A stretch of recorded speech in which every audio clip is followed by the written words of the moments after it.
অনেক স্ত্রীর জন্য স্বামীরা দাড়ি রাখতে পারে না।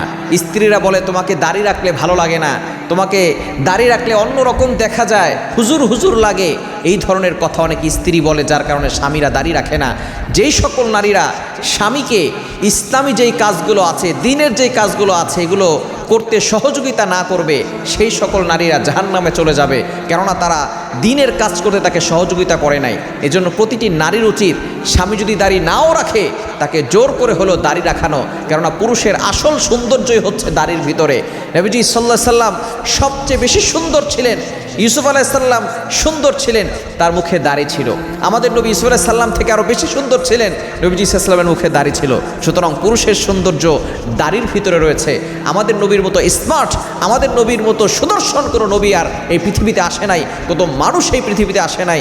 সেই নবীর যদি দাড়ি থেকে তিনি সুন্দর হন, তাহলে যুবকদেরকে বলবো, যুবক যদি স্মার্ট হতে চাও, যদি সুন্দর হতে চাও, অবশ্যই দাড়ি রেখে দাও। এবং প্রতিটি নারীর উচিত তাদের স্বামীদেরকে দাড়ি রাখতে বাধ্য করা, কেননা দাড়িতেই একজন পুরুষ সুদর্শন হতে পারে এবং দাড়ি রাখলে নবীর সুন্নত পালন হয়।